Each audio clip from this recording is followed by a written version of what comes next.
Good afternoon, everyone. So, as always, we are referring to the Hindu newspaper's Delhi edition. So, there were a lot of glitches. That's why you're finding this multiple highlights over here, right? So, that's why it's taking me more time today. Okay. So, first of all, we have a news update on the elections to the post of Sri Lanka, right? So, that is taking place. So, this is there. And three major groups have emerged which are contesting. So, one is Ranil Wickremesinghe, and other leaders actually don't have to really know about that, just basic idea. So eventually one leader would come out by the time your exam was already done.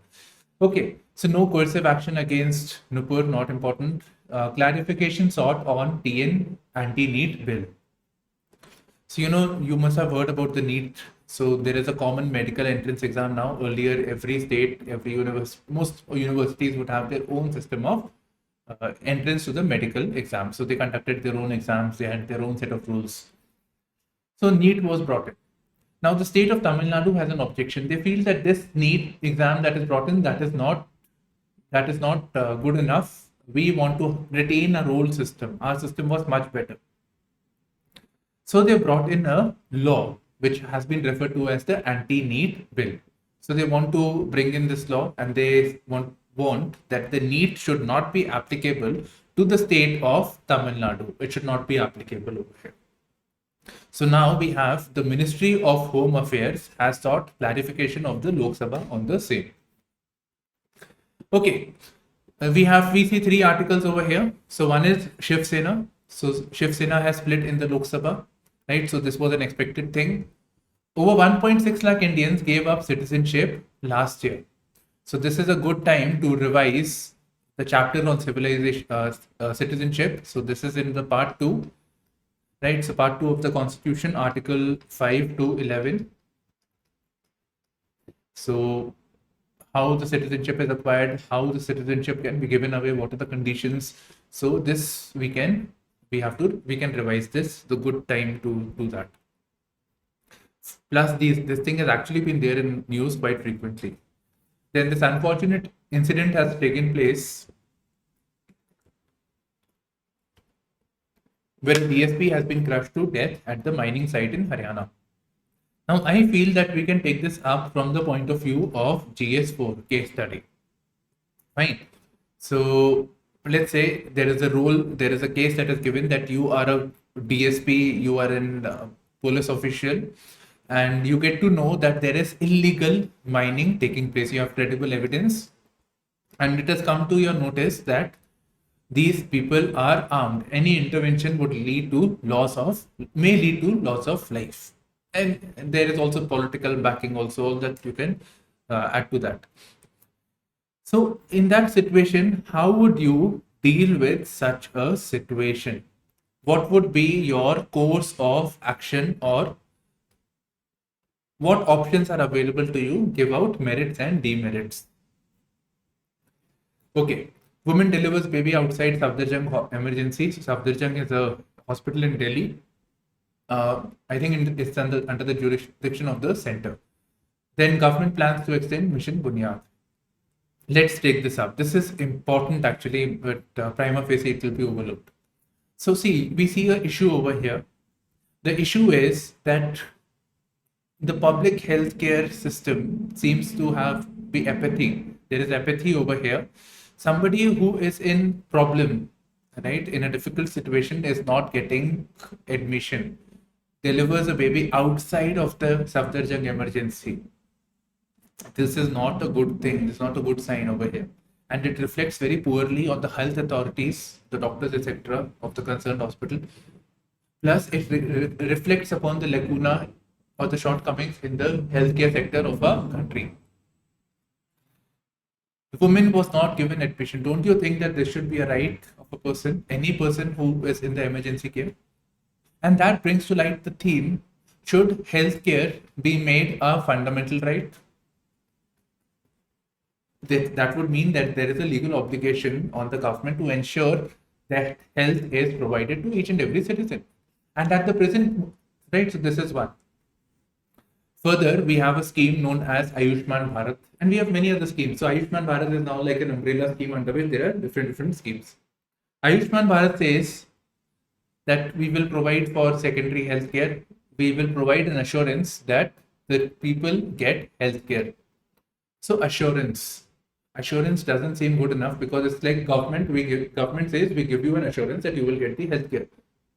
What if that assurance is not fulfilled?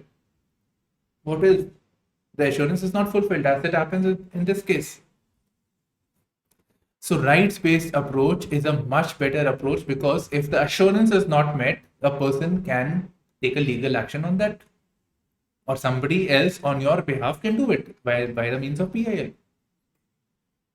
Right, so rights-based approach, and it will create a legal obligation on the government to take corrective measures.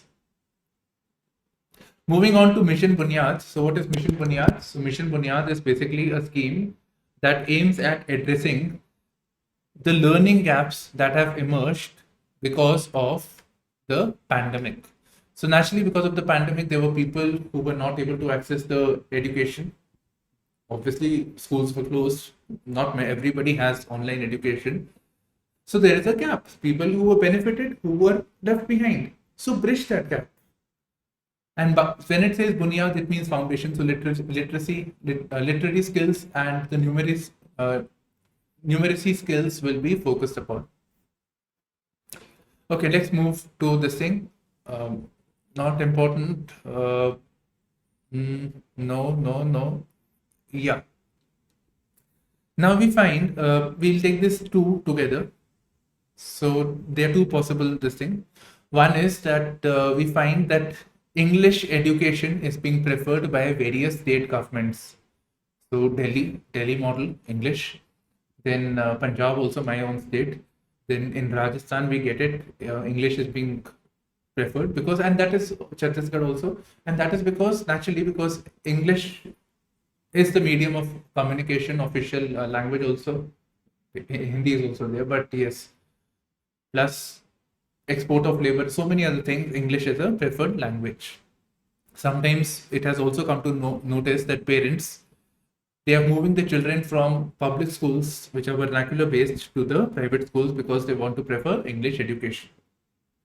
Right, so English is being preferred. Now in this Rajasthan, there has been an odd situation where English was made compulsory, but children who were already studying, children like in the secondary school, upper primary. So now when English is introduced, they had a problem.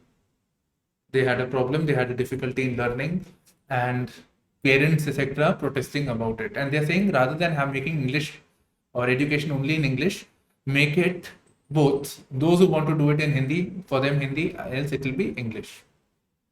Else it will be leading to dropout, because for them, if they are not able to understand what they are studying in the school, they will prefer to move out. And you can yourself imagine, you have been studying in English all through, and suddenly somebody says science, history, geography, etc. will be in Hindi. The terms, etc. becomes very, very difficult. So language is very important to facilitate learning. So that is a problem. More students file complaints against over need frisking in Kerala, right? So inappropriate way of frisking was taking place. That underwear will not be worn and all those things. So innerwear will not be worn. So that led to the situation. People were not happy with that, naturally. Now the NTA, National Testing Agency, has formed panel to look into this Fulham NEET case. Now what is the NTA? So National Testing Agency. So an agency has been created, which was approved by the Union Council of Ministers, which will be responsible for admission or entrance, conduct of the entrance exams for various premier institutions of the government. So be it NEET, be it JEE, etc., will be done by this NTA agency. Now the next question arises, is the NTA body a statutory body? Is it created by an executive order? Which agency is it? So well, this is not a statutory body. It is actually registered under the Societies Registration Act.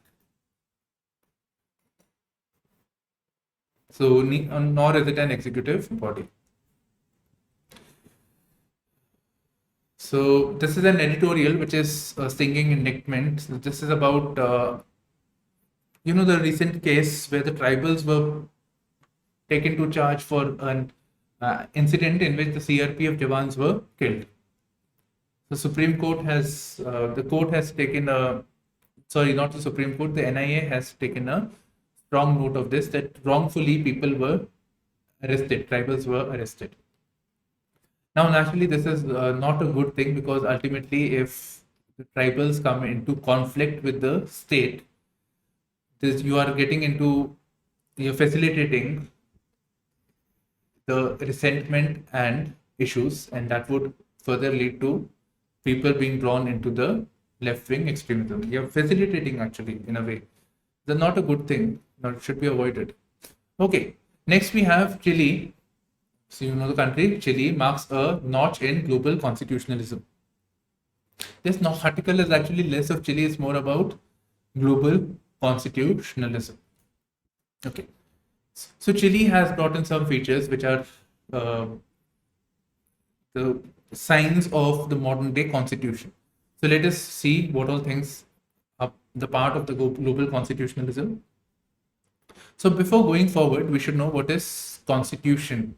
So constitution is basically a set of basic rules, right, which tells us about what is the type of the government, what are the rights of the people. So all of that, it tells us. Mostly political issues. Nowadays, we are finding constitutions which are emphasizing on the socio-economic rights as well. So not just right to equality, right to freedom of speech, but it is also saying right to health, right to education. So they should be there. In fact, our own constitution added the component of right to education much later. Then we have directive principles of state policy also, right? But that is not really justiciable rights. Okay. So that is there. The next thing is that the constitutions are providing for set of institutions which should be separate from the executive as well as the legislature, so that they are independent in discharge of the functions, like the Information Commission, the Human Rights Commission, electoral commissions, which our constitution also has. So it sounds familiar in that sense.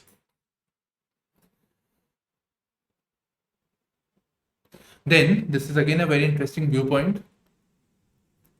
This constitution plus modern day also, that mere conduct of elections does not mean democracy. You know, free and fair conduct of elections is not merely depiction of democracy. There should be participation of people in the day-to-day affairs of the government. For example, the policy comes, the government says there is a policy. So before that, a draft policy should come and the people's view should be taken into account, and the government should be responsive of that. Right? So such things should be incorporated. So these are some of the attributes of a modern day constitution. And further, this article says that, there is this misgiving against these expansion of the rights, like right to housing, health, education. So there is this thing that it will lead to fiscal stress. It will lead to stress of the financial capacity of the state. So here again, it doesn't really lead to it. This is the wrong notion, what this article says. For example, when it says right to housing, it also means to protect the vulnerable people against evictions. Right? So the law can be read in that manner. Tunnel vision that is endangering India's history. So this is an article which is talking about the bill that has been introduced, Ancient Monuments and Archaeological Sites and Remains Act, particularly the section 20, and it is only talking about that. So let's do that. Then I want you to take screenshot of this and I want you to read each one of them individually. Okay, now what is this section 20 saying? You know, this ancient monuments and archaeological sites, it's about regulation of the archaeological sites, of course. One regulation is that if there is an archaeological site that is discovered, let's say a Harappa site has been discovered, very, very old, right?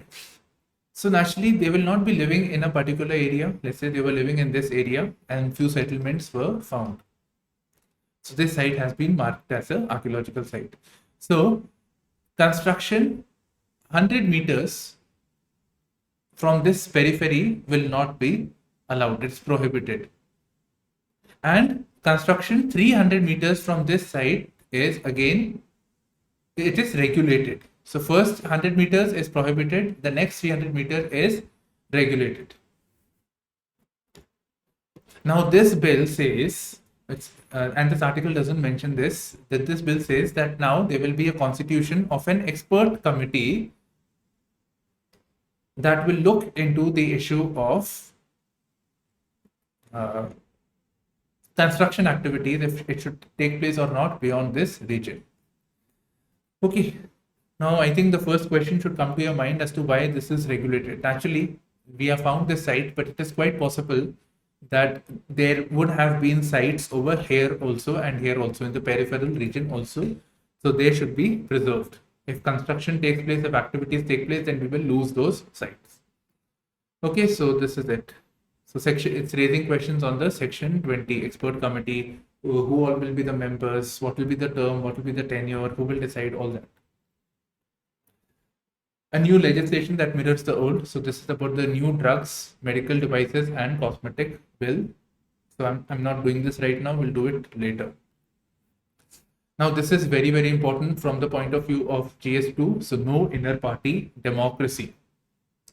Actually, I think we all know whichever party it is in our country, we do not find inner party democracy. So inner party democracy means, for example, Congress, BJP, Aam Aadmi Party.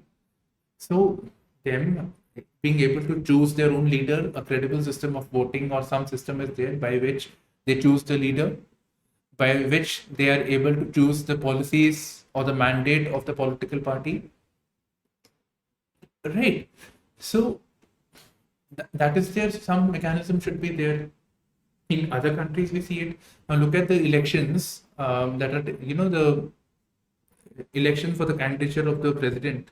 A prime minister is taking place in Britain, and likewise, how the elections take place, intra-party elections take place in the US. So there are two parties over there, Republic and the Democratic Party. So both of them have elections, and ultimately the Republic sends their candidate, Democrats send their candidate. So, but in our country, we do not have all this over here. We have, like, for example, be it the Aam Aadmi Party, the latest party. So there is one leader and they say that this will be the policy and that is how they're going to work. There were criticisms on his own conduct, but they were not looked into it. There was a committee formed, that committee was cancelled later on. And likewise for BJP or Congress. And we can also talk about the dynasty politics also, right? So that is also there. So I have listed some points over here, so you can refer to this. So dynastic politics, them seeing as a family enterprise controlled by the family people, that's there everywhere. Then autocratic leadership, something that comes from the top, those have to be fulfilled. Whatever the leader feels, the people fulfill that. Even in the parliament, legislature, there is defection. The MPs cannot criticize and go against the government if they are not happy with what the government is doing. Right, be it government, be it in the opposition, they have to go with the line of the party. Then we see the rise of populist leaders, Aam Aadmi Party, Arvind Kejriwal, Prime Minister Modi. Right. So this is it. This is happening. So and they are dependent on the populist leaders. The MPs today do not really have the social base as they should be having. So they are dependent to win elections. They are dependent on that Modi wave, or it's a wave of the particular leader. Then we see that the role of Election Commission of India in regulating inner party democracy, that is also problematic. So they could have enforced, if this is not happening, it could have been enforced, but that is not happening. So that is there. And right, so this is the overall issue over here. So outrage over the national emblem, that is there.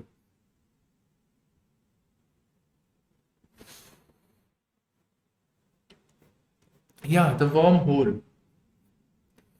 So I'll suggest you watch a video on this because it requires some visual description. But basically, what it's saying, you see this ribbon over here. So just imagine this is a cloth, right? So space, like we see, it's obviously a four-dimensional thing, but if we simplify it, it is a two-dimensional thing. So we feel it is something that is linear. Now, if a ball was moving on this, if a dense mass was moving on this, then it will move downwards.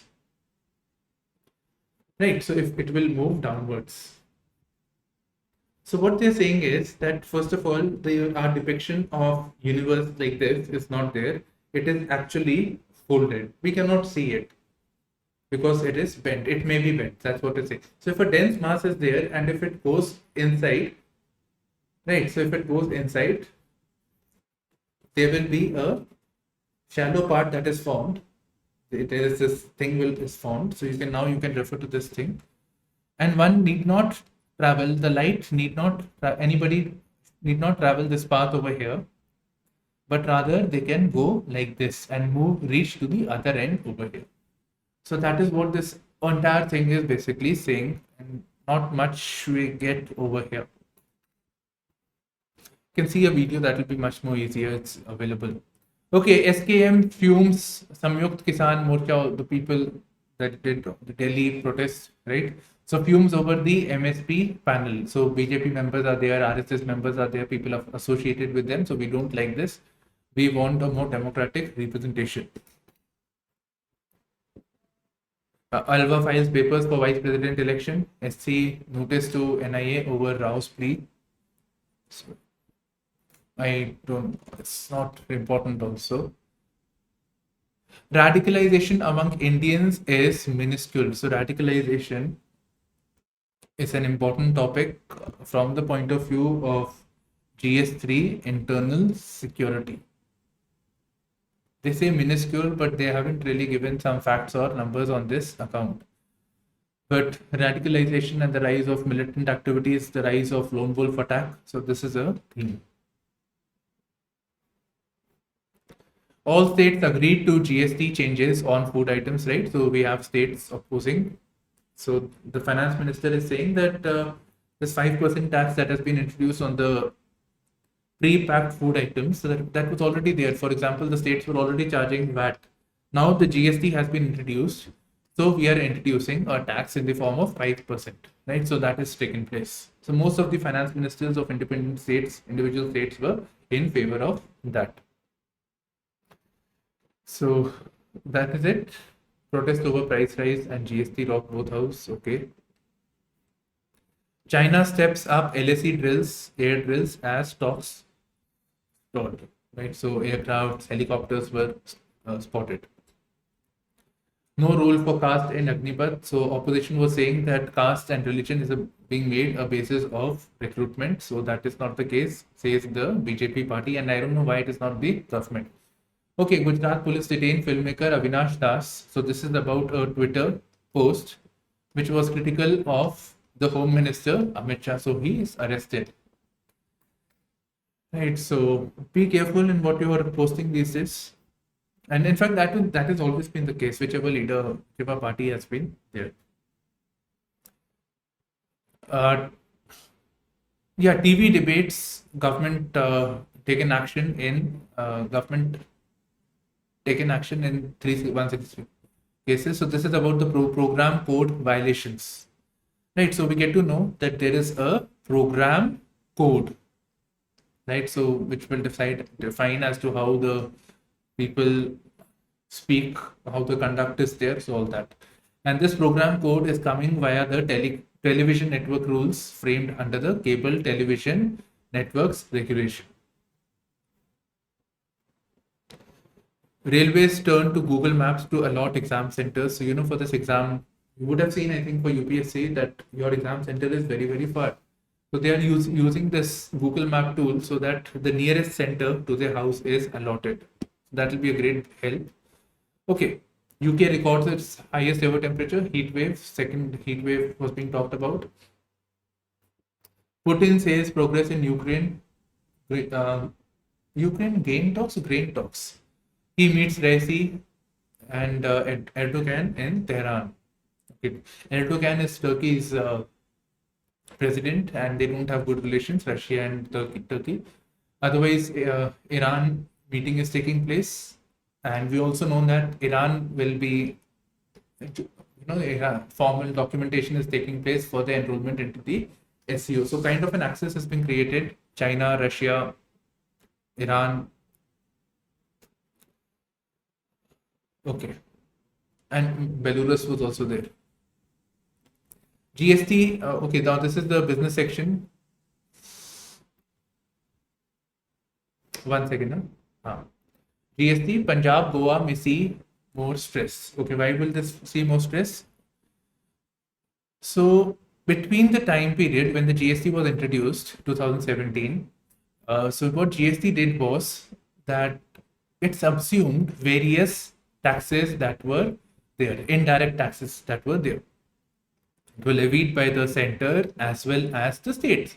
Now, each state had their own independent list of taxes, but all of them were brought on board, right? All of them were brought on board and they were all to have only one tax, that is the GST.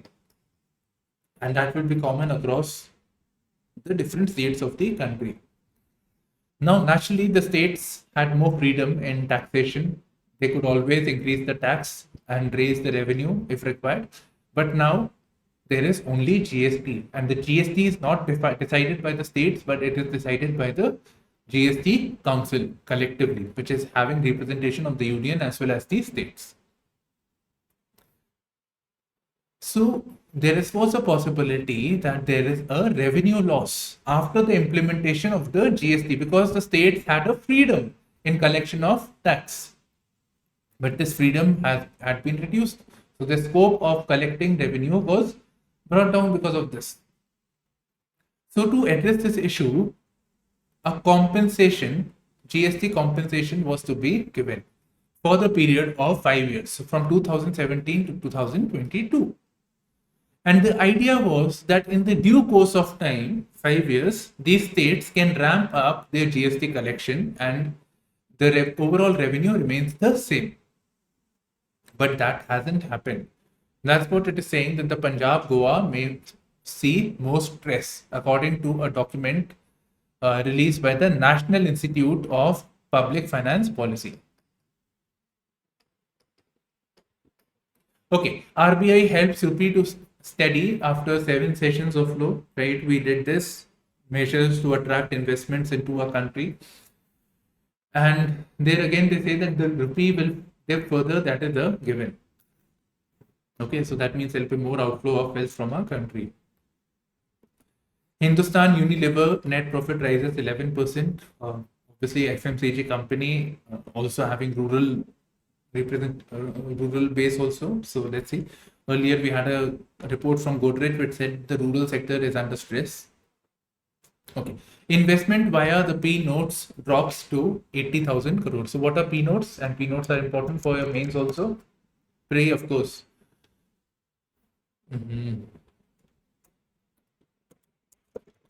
So P notes are basically instruments by which overseas investors can invest in the Indian stock market without getting registered. So without declaring themselves, without stating their names, origin, etc., they can invest into the Indian market.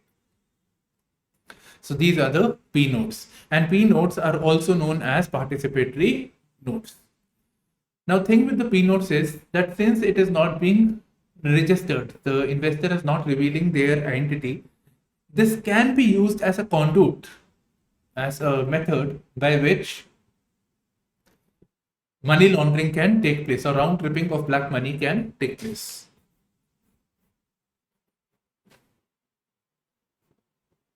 Okay, now we are on the sports news. So this is it, and this basically concludes our daily news analysis. So thank you for streaming in to our channel, IASPrimers, with me, Shubhashish. So bye-bye, take care, and all the best.